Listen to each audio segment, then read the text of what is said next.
every year after the NFL draft, videos start to emerge from different teams' war rooms that are reactions to picks being made and trades and things like that.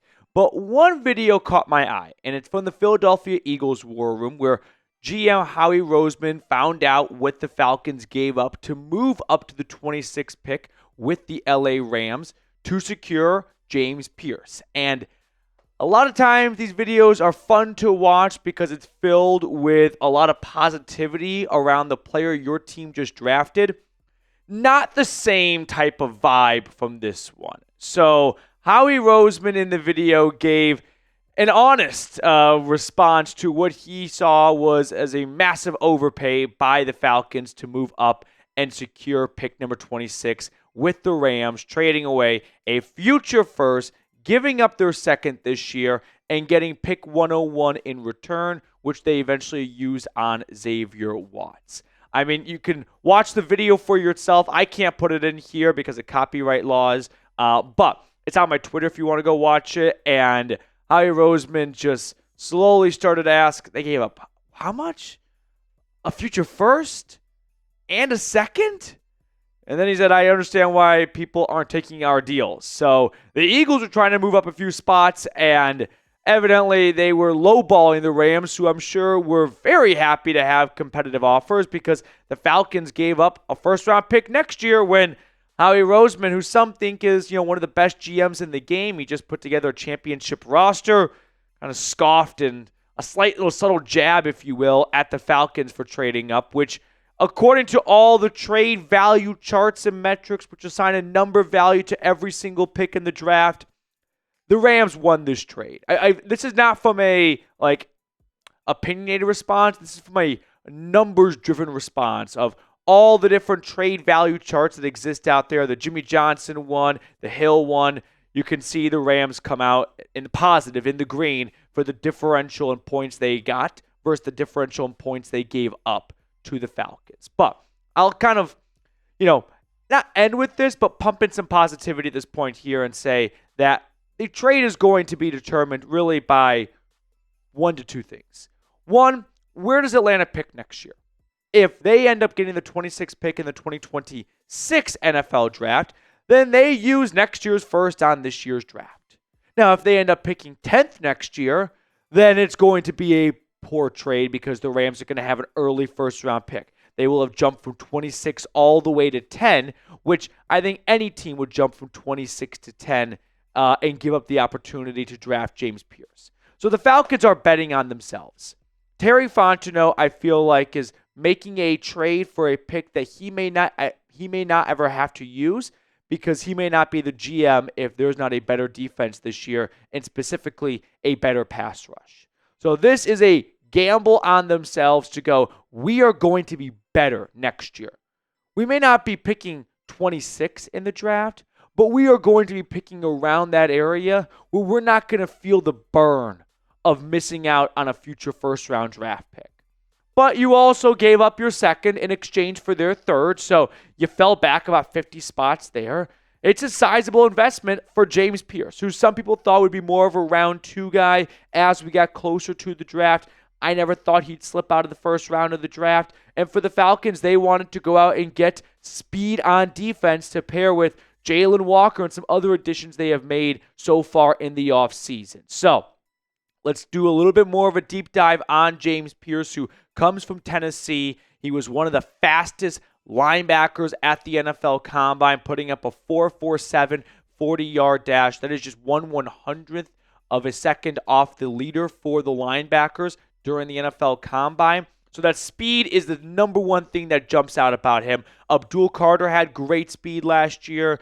Von Miller is someone that's probably going to jump out, not in comps for James Pearce, but comps for guys that are really fast at the edge rusher spot. So while a lot of teams tend to prioritize strength over speed when looking at college edge rushers because speed can be neutralized with a really good offensive tackle at the NFL, which a lot of teams have that compared to NC State and some other colleges that Tennessee played last year, not having the fastest offensive tackles. But strength is tough to neutralize. If you're just strong, you're going to get what you want, right? You're going to have the ability to drive people back and just collapse the pocket. So I like James Pearce as a player. So therefore, I am going to like the overall selection.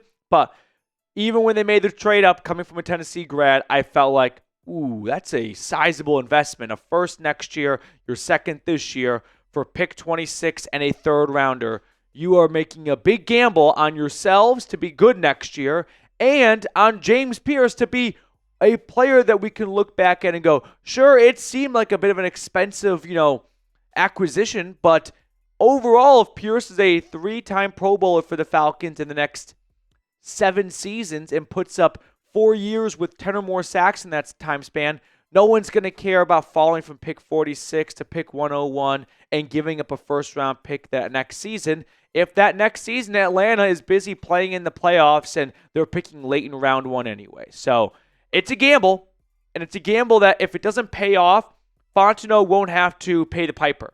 He'll be fired.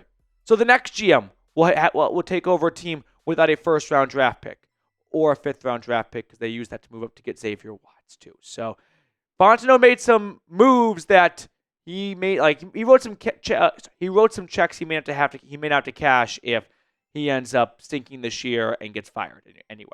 All right, before we look at the rest of today's video, I do want to give a quick shout out to our friends over at Factor. Make this your best season yet with nutritious 2-minute meals from Factor. Eating well has never been this easy. Just heat up and enjoy, giving you more time to do what you want. Get outside instead of prepping and cooking indoors. Factor meals arrive fresh and ready to eat, perfect for any active lifestyle. Now, I've been shedding for the wedding, and I've learned a great way to do that is to have a lot of fish, like salmon, and at Factor you can get a variety of salmon as well. So make sure you check it out today. Get started at factormeals.com/FalconsChat50off and use code FalconsChat50off to get 50% off plus free shipping on your first box. That's code FalconsChat50off at factormeals.com/FalconsChat50off for 50% off plus free shipping. So let's switch gears slightly and talk about the Atlanta Falcons draft class and what Falcons fans can reasonably expect from guys like James Pearce Jr. and Jalon Walker. Because I know everyone is antsy to get this pass rush back on track or just get them on track for the first time ever, really. And when you use 2 first-round picks on guys you plan to play at the edge position, you can see why fans are going to go, all right, hopefully this is the beginning of a real pass rush, something we really have not seen. I do want to throw just some facts your way. Men lie, women lie, numbers don't lie. And if you look since 2020, there have only been 8 players with 8 or more sacks as a rookie. The last 3 have all been for the Rams, so kudos to them because those were not first-round draft picks either. Those were a mixture of second and day 3 picks. Braden Fiske, Kobie Turner, Byron Young. Then you get the second overall pick in Aidan Hutchinson along with his draft mate James Houston. Micah Parsons for the Cowboys getting 13 sacks. Jalen Phillips for Miami 2021 getting 8.5. And Azeez Ojulari, who's had an up-and-down career so far, got 8 sacks his rookie year. So the last 5 drafts, right? Exclude 2025, 2020, 1, 2, 3, 4. In the last 5 NFL drafts, only 8 rookies have produced 8 or more sacks. So while we're all super just excited and anxious to see these guys go out there and put up 10 or more sacks, it's not very common. It's not impossible, but even just getting 8 sacks is not something a lot of rookies accomplish. Now, as for the Atlanta Falcons' histories themselves, they're all-time rookie sack leaders.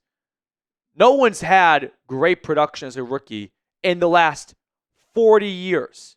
And a lot of these guys were before they even started counting sacks as official stats. So I think where I got this from is Stat Reference, which is a great place to get a lot of good numbers and facts and things like that. They just themselves went back, or someone went back and rewatched the film of all those games and go, yeah, that was counted as a tackle for loss, but nowadays that would be a sack, so we're going to change that to a sack.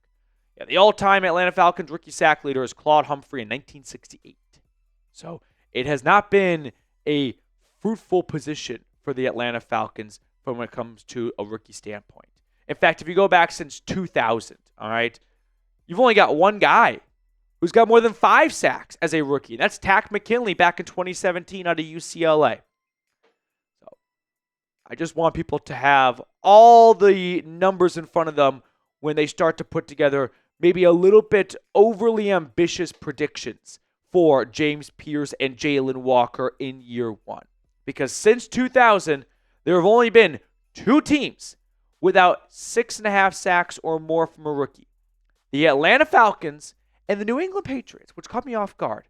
I counted, I got to 30, and I was like, well, Falcons are 1, but who's the other? It took me a little while to realize, I don't see NE for New England here. So, yeah, not great company to be, well, I guess kind of good company to be in, but still, not a good stat to be in. How about that?